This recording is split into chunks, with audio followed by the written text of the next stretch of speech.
नमस्कार दोस्तों, कैसे हैं आप सभी। आशा करता हूँ आप सभी लोग अच्छे होंगे। आज हम बात करेंगे आत्महत्या के विषय में। लोग अवसाद में आकर के आत्महत्या कर लेते हैं। ज्योतिष इस विषय में बहुत बड़ी मदद कर सकता है। जब तक आपको अवसाद में आने के, दुखी होकर के अपने जीवन को नष्ट कर देने के लक्षण प्राप्त होते हैं, तब तक मेडिकल क्षेत्र में कुछ देरी हो जाती है।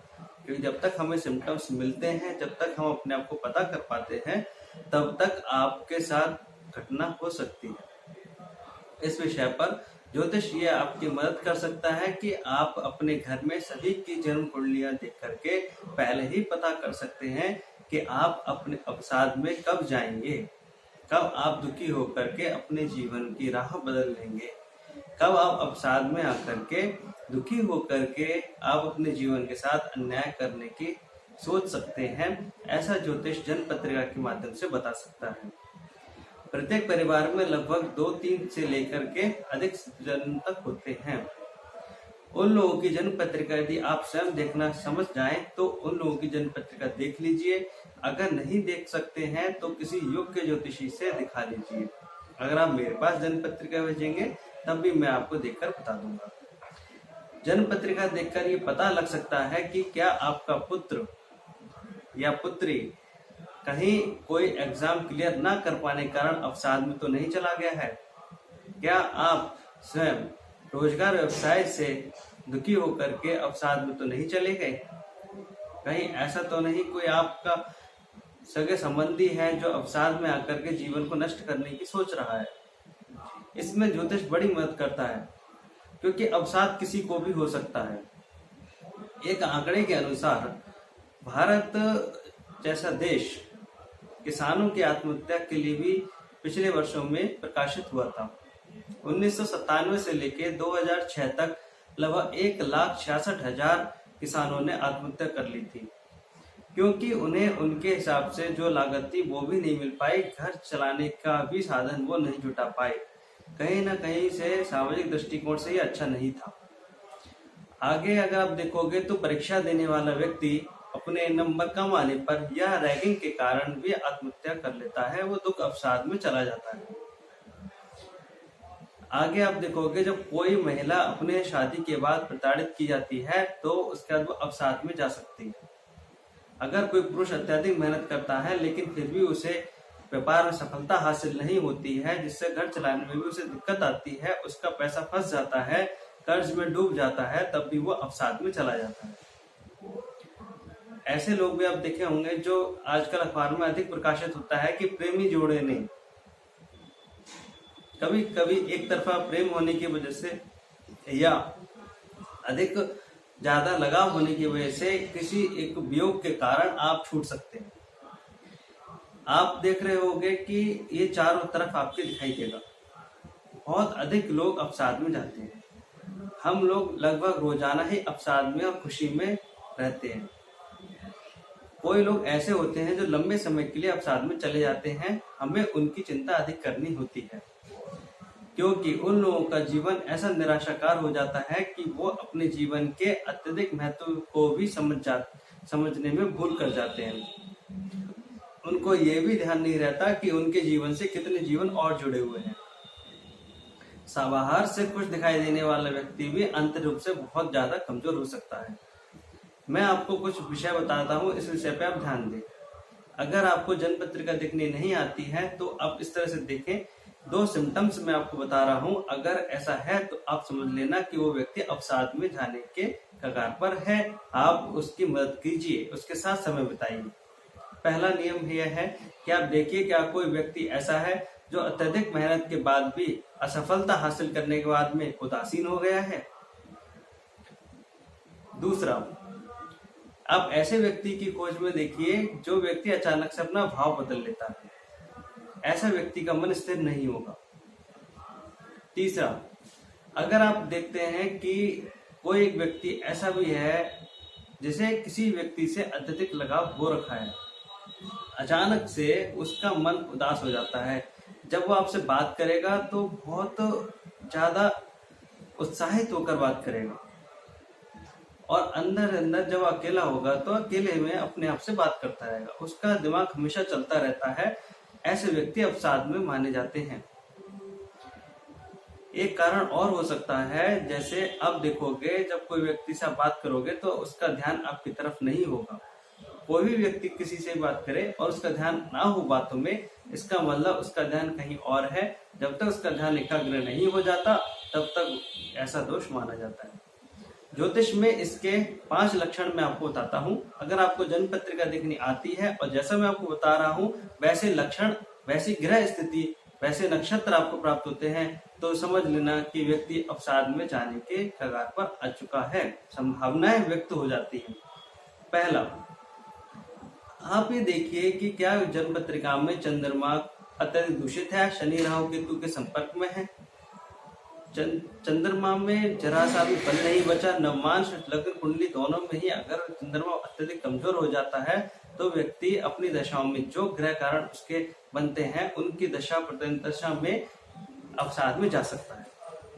दूसरा, यदि आपका शनि वक्री है और बृहस्पति भी वक्री होकर के नकारात्मक रूप से कुंडली में बैठा हुआ है तो आपको अवसाद हो जाएगा, ऐसी संभावना ज्योतिष में बनती है। तीसरा, यदि आपका चंद्रमा छठे भाव में बैठा है केतु के साथ, ऐसा व्यक्ति माना जाता है कि आपको अवसाद हो सकता है। आपके घर में कोई व्यक्ति मानसिक रूप से कमजोर होगा, इसकी वजह से कभी डीएनए के तौर पे या सामाजिक दृष्टिकोण से समय के अनुसार आपका अवसाद हो जाता है। चौथा रूल, अगर आपकी कुंडली में सूर्य ग्रहण चंद्र ग्रहण नामक योग बना हुआ है, साथ ही साथ बृहस्पति की दृष्टि ना होकर के शनि की दृष्टि उस पर बनती है, ऐसा व्यक्ति भी एक समय पर जाकर अवसाद में ग्रसित हो सकता है। पांचवा, अगर लग्न में राहु है और वो आपके जन्म पत्रिका में प्रभावशाली बना हुआ है, जो आपके कर्म कांड को भी प्रभावित करता है, जो आप कर्म करते हो उसमें भी अत्यधिक रोल निभाता है, तब समझने की आवश्यकता है कि आपके जीवन में राहु एक दिन आपको अवसाद में लेके जाएगा। जो ग्रह मैंने आपको बताए हैं उन्हीं ग्रहों के दशांतरदशा प्रतिदशा गोचर में ही आपको अवसाद में गिरा हुआ लोग देखेंगे। सबसे इम्पोर्टेंट, जब तक मेरी वीडियो आप तक पहुंचेगी तब तक, जब तक आप मेरे वीडियो को देखेंगे, इतनी देर में लगभग 2 लोग आत्महत्या कर चुके होंगे। आज चारों तरफ नकारात्मक का प्रभाव इसलिए भी है क्योंकि भागदौड़ भरे जीवन है जिसमें हमारी महत्वाकांक्षा अत्यधिक हो चुकी है और हमने हासिल बहुत कम होता है। अगर हम हाथ की बात करें तो हाथों में ये निशान आप देख सकते हैं कि जब मैं आपको अपने हाथ में दिखाने का प्रयास करूंगा, जब देखते हैं कि यहाँ पर अगर कोई रेखा है जो बिल्कुल यहाँ पे जाकर के रुक जाती है, बिल्कुल गड्ढे में जाकर के, और यहाँ से बाहर वो नहीं निकलती है, यहाँ पर ही एक रेखा बनती हुई दिखाई देती है। जीवन रेखा भी बहुत उतार चढ़ावों से भरी रहती है। ये वाली रेखा बहुत ज्यादा उतार चढ़ावों से बनी हुई दिखाई देगी आपके लिए। तो आपको ये समझने की आवश्यकता है कि आपको अवसाद होगा। मैंने हस्तरेखा, सामुद्रिक शास्त्र और ज्योतिष माध्यम से आपको समझाया है। दृष्टिकोण से भी आप देखिए कि जब हर 4 मिनट में एक व्यक्ति आत्महत्या कर रहा है तो कैसे बचा जाए। इसका बहुत साधारण से 5 उपाय मैं आपको बताता हूँ। जन्म पत्रिका अपने घर वालों की अवश्य देख लें, उनमें देख करके आप उपाय करना शुरू कर दें। जो व्यक्ति ग्रसित दिखाई दे उस पर विशेष ध्यान देने की आवश्यकता है।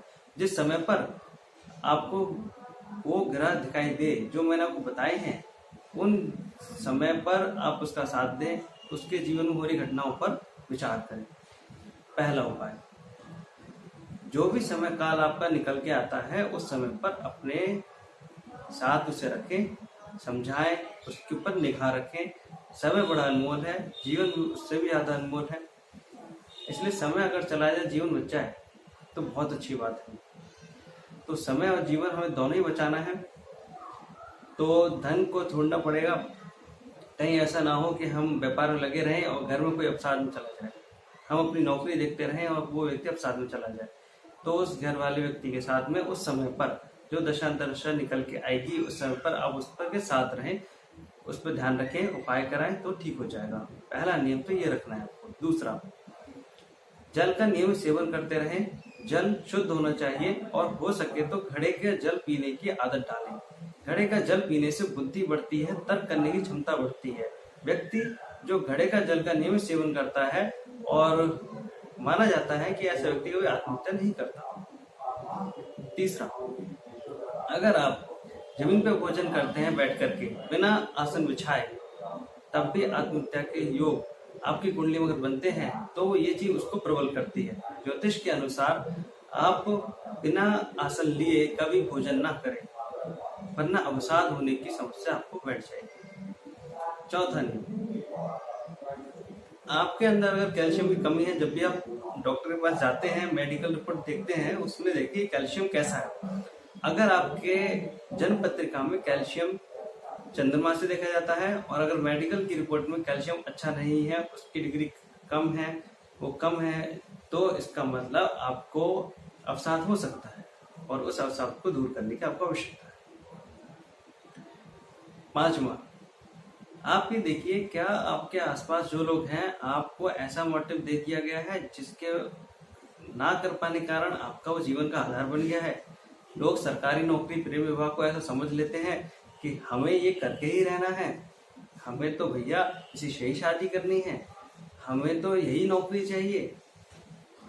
क्या यही है जीवन? ऐसा नहीं है।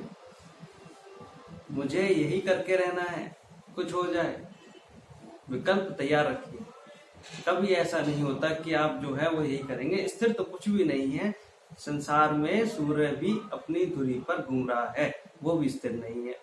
फिर आपने कैसे सोच लिया कि आप स्थिर रह सकते हैं? आप इसमें ध्यान रखिए कि अपने जीवन साथी, अपने घर माता पिता, अपने बच्चों की जन्म पत्रिका अवश्य दिखाएं, ताकि ये पता लग सके क्या जीवन में उनका सही, सब कुछ सही चलने वाला है। क्योंकि मैंने ऐसे बहुत बड़े बड़े लोगों को देखा है जो जीवन में अपना सब कुछ छोड़कर बैठे हैं, चाहे वो सुशांत सिंह राजपूत हो या कोई और। कोई भी अवसाद में जा सकता है। हर किसी को अपना एक जीवन का उद्देश्य हासिल करना होता है और वो उस उद्देश्य में अगर विफल हो जाता है या उसके शत्रु बाधा अधिक हो जाती है तो ध्यान रखना ये चीज बहुत बड़ी चीज बन जाएगी। मैं चाहता हूँ कि कोई व्यक्ति अवसाद में ना जाए, सभी लोग सुखी रहें, खुश रहें, इसके लिए संयमित रहें। तो दोस्तों आज के लिए इतना ही। मैं फिर एक वीडियो दूंगा आपके लिए नए विषय पर जल्दी ही। और अगर आप अपनी जन्म पत्रिका दिखाना चाहते हैं तो आप मुझे फोन कर सकते हैं 8630202712 पर। और अगर व्यक्तिगत रूप से अगर मिलना चाहते हैं तभी आप मिल सकते हैं। वैसे काफी कुंडलियां मेरे पास आ चुकी हैं, फिर भी प्रयास करूंगा कि आपकी जन्म पत्रिका को समय रहते हुए देख सकूं।